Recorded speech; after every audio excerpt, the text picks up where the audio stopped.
Olá! Está na hora de ficar bem informado em Libras. Quer saber mais sobre o nosso programa e ficar por dentro do universo da acessibilidade? Entra lá no facebook.com/Visual TV Brasil. Direto do Rio de Janeiro, o Visual começa agora.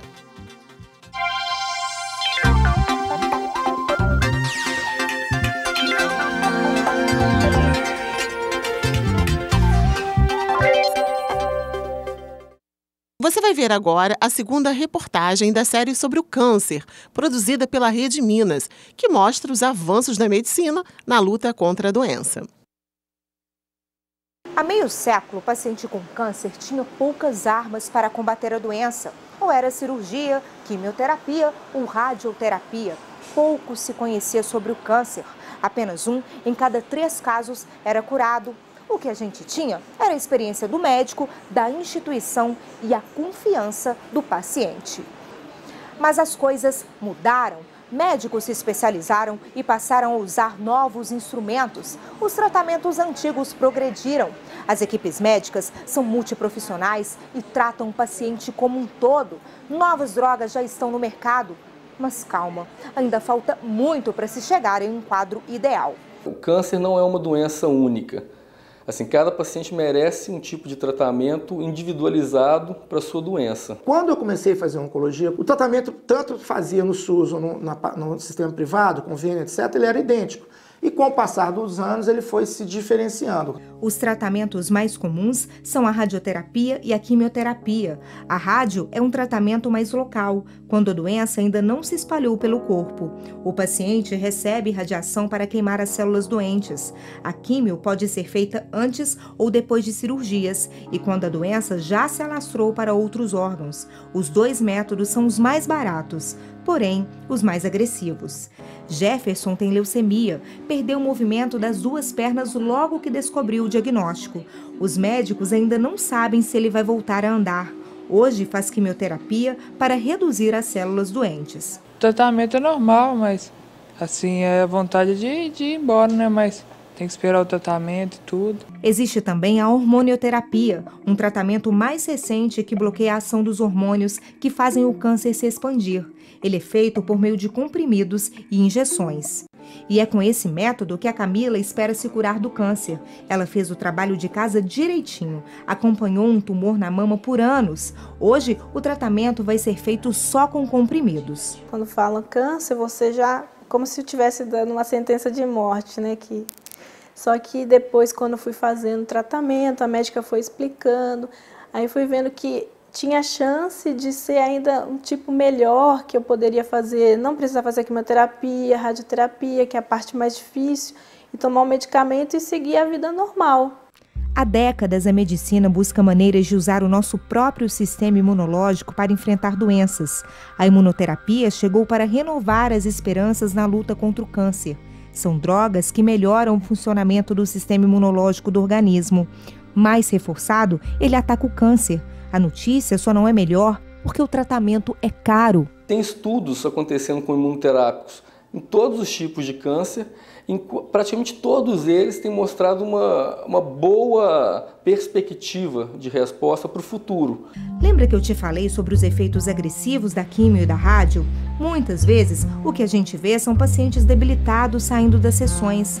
Uma solução está sendo estudada nos laboratórios da Universidade Federal de Minas Gerais. Um grupo de pesquisadores desenvolve moléculas que agem no tumor e agridem menos as células sadias. Pode vir aí um novo medicamento contra a doença. São substâncias que são mais seletivas. Nós passaremos a ter substâncias que não agridam o paciente, por exemplo, que minimizem efeitos colaterais. Temos a ideia de que precisaríamos de mais 5, 6 anos para essa substância chegar realmente a se tornar um remédio, um fármaco que possa vir a ser utilizado. Acho que a gente colocou apenas um tijolinho aí para construir esse edifício que é a cura do câncer. A tecnologia tem ajudado a resolver muitos problemas do dia a dia. E em São Paulo, alunos da Faculdade de Tecnologia de Osasco desenvolveram um aplicativo para facilitar a vida de quem depende de transporte público.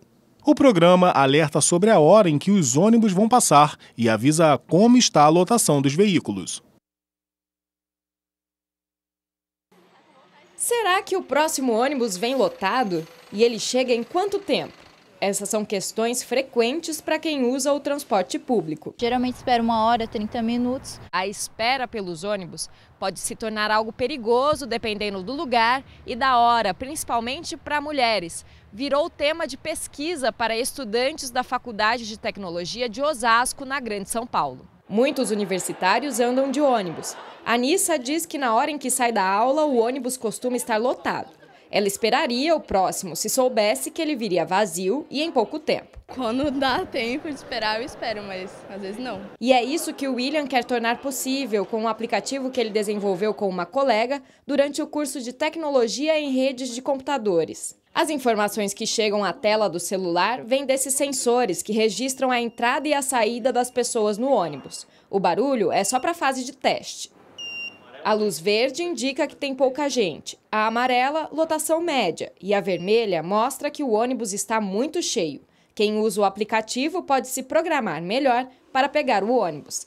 Às vezes podia ficar um pouco mais na faculdade, né? Estudando, fazendo seus trabalhos, mas não. Deu a hora, melhor ir para o ponto, porque você não sabe que hora que você vai chegar em casa. A patente está em fase de registro. O próximo passo é tentar que a tecnologia seja adotada pelas prefeituras. E agora é botar ele para funcionar. Temos a intenção de estar melhorando o transporte público com o nosso projeto. Sabe aquelas pessoas que ficam rangendo os dentes, principalmente à noite, Jonatas? Pois é, Cláudia. Elas sofrem de bruxismo, um transtorno bastante comum entre crianças e adultos que pode ter origens emocionais. Com 4 anos de idade, Davi já sofre um transtorno que, de acordo com a Organização Mundial de Saúde, atinge 30% das pessoas de todas as idades, o bruxismo. A mãe, Laíssa, detectou o problema há cerca de 1 ano. Laíssa também sofre do mesmo mal. Desde a minha adolescência, eu tenho o bruxismo. O hábito involuntário de pressionar fortemente a mandíbula ou ranger os dentes pode causar lesões dentárias permanentes se não for tratado e possui várias causas, desde emocionais até o uso de drogas e medicações antidepressivas. Ele tem uma prevalência de 20% em criança, reduzindo para 8% em adulto e 3% na terceira idade. Os danos estéticos nos dentes podem ser resolvidos com restaurações do esmalte e outras técnicas, mas, segundo os especialistas, os danos podem ser ainda maiores, prejudicando a qualidade de vida do paciente, que pode vir a sentir dores na face e acordar com dor de cabeça, por exemplo, diante da pressão que fazem nos dentes. Antes de dormir, procurar ter alguns cuidados para uma noite mais tranquila. Então, por exemplo, escurecer bem o ambiente, ficar longe de grandes ruídos, não deixar atividades físicas muito próximas ao horário de dormir, nem alimentação. É possível falar no tratamento para as consequências do bruxismo, mas quando se fala nas causas é um pouco mais complicado e muitas vezes o paciente é obrigado a procurar ajuda em outro tipo de consultório. Para este psicólogo, o bruxismo nasce de emoções não trabalhadas. Pode ser uma raiva, uma ansiedade, uma dificuldade grande de perdoar, pode ser uma dificuldade das relações humanas de falar sobre as suas coisas. Há cerca de 1 ano foi criada em São Paulo uma delegacia especializada no atendimento a pessoas com deficiência. Desde então, a unidade vem apresentando resultados positivos na capital paulista ao oferecer maior acessibilidade. Iniciativa que não se repete em outros locais do país. Durante 5 anos, Gleice foi vítima de violência doméstica. A surdez fez com que ela se sentisse ainda mais vulnerável. Na delegacia, ela teve dificuldade para ser compreendida. Eu tentei me comunicar de forma escrita, mas lá na delegacia as pessoas não tinham paciência e nenhum esforço para me entender. Então, no registro de ocorrências, percebi que tinham informações adicionais que eu não havia dito, o que provocou um mal-entendido com diversas contradições.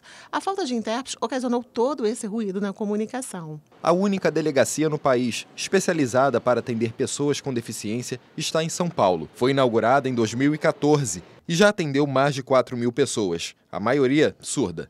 A delegacia é formada com auxílio de duas secretarias, da Secretaria de Direitos da Pessoa com Deficiência e a Secretaria de Segurança Pública. Todas as diligências são feitas em conjunto, tanto da equipe policial quanto dessa equipe técnica que nos auxilia. O Rio de Janeiro ainda não consegue garantir todos os direitos à pessoa com deficiência na hora do atendimento policial.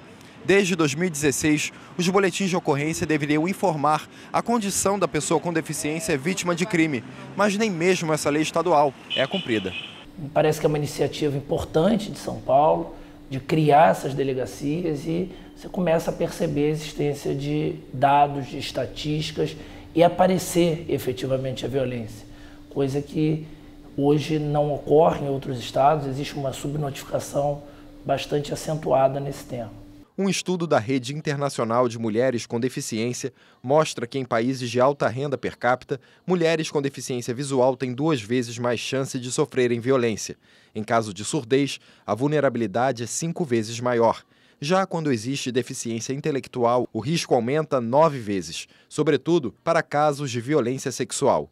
Entre as mulheres com deficiência, 70% já sofreram violência doméstica. No Brasil, ainda não existem registros para essas ocorrências. A rede de proteção ela não está acessível a nós, né? Mulheres com deficiência.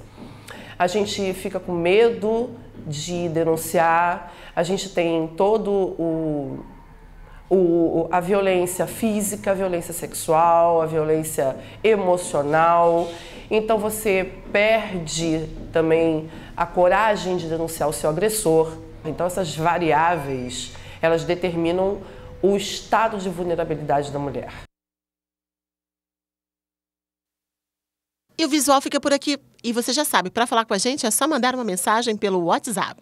O nosso número é 021 974 522 300. Tchau, muito obrigada pela companhia. Tchau, tchau para você.